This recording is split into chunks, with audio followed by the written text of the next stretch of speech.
আসসালামু আলাইকুম, কেমন আছো তোমরা সবাই? আজকে আমি ভাপা পিঠা বানাবো, তাই আতপ চাল পাটায় বেটে নিচ্ছি। চাল বাটা শেষ। এখন আমি 2টা নারকেল ছিলে নিলাম।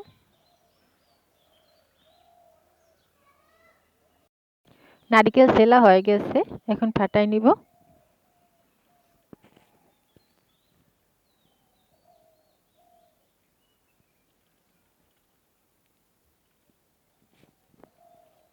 ফাটানো হয়ে গেছে। নারকেলের ভিতরটা কতটা সুন্দর। নারকেলগুলো কুড়াই নিব। নারকেল কোড়ানো অনেকটা কষ্টের ছিল। যতই কষ্টের হোক, পিঠা তো খেতেই হবে, যেহেতু শীত চলে যাচ্ছে।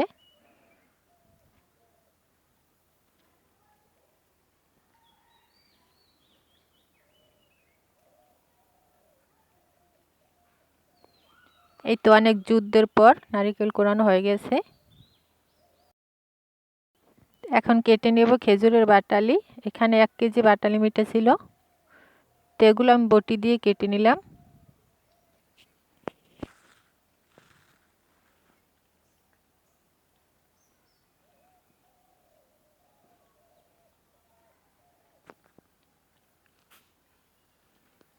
কাটা হয়ে গেছে।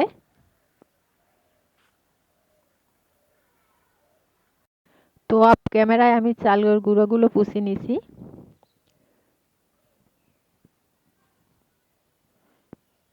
এখন অল্প অল্প করে পানি দিয়ে হাত দিয়ে ভালোভাবে মিশিয়ে নিব।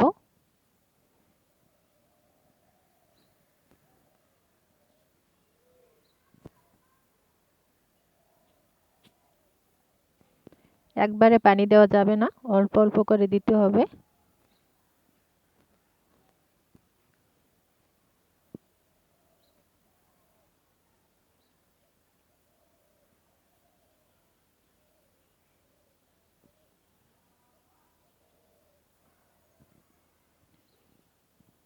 এই তো দলা পেকে গেছে। এখন দলা ছাড়ানোর জন্য আমি একটা বাঁশের চালনির উপর খুব ভালোভাবে ডলে নেব হাত দিয়ে।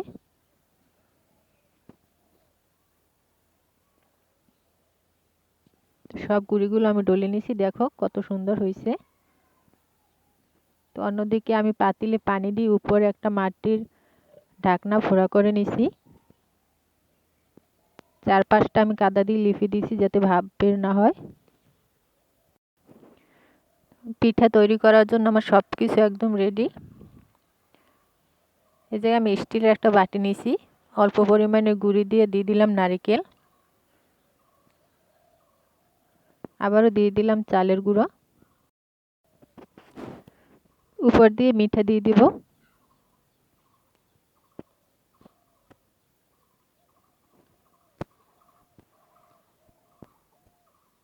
আবারও দিয়ে দিলাম নারকেল, চালের গুঁড়ো দিয়ে ঢেকে দিলাম।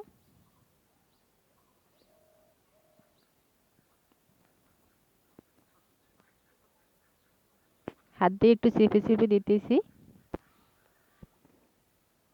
উপর দিয়ে আবার নারকেল দিয়ে দিলাম। এই জায়গায় একটা মশারির নেট নিয়ে নিলাম।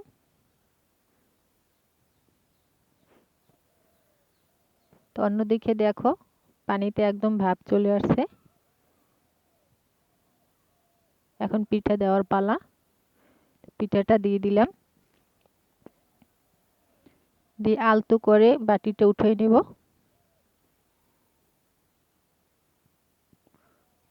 মাটির ঢাকনা দিয়ে খুব ভালোভাবে ঢেকে দিব।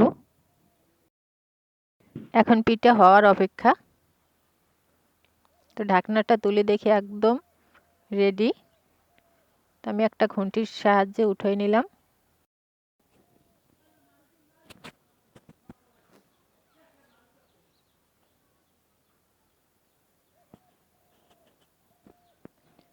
তো আমি আর একটা পিঠা দিয়ে দিলাম।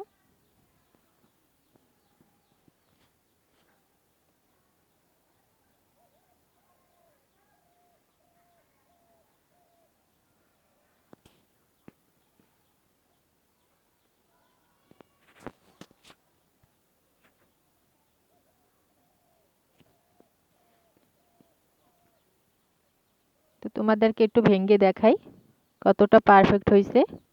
দেখো মাশাআল্লাহ কতটা সুন্দর হয়েছে, খেতেও কিন্তু দারুণ মজার ছিল। তো আজকের ভিডিওটা কেমন হয়েছে নিশ্চয়ই কমেন্ট করে জানাবা। সবাই ভালো থেকো, সুস্থ থেকো, খোদা হাফেজ।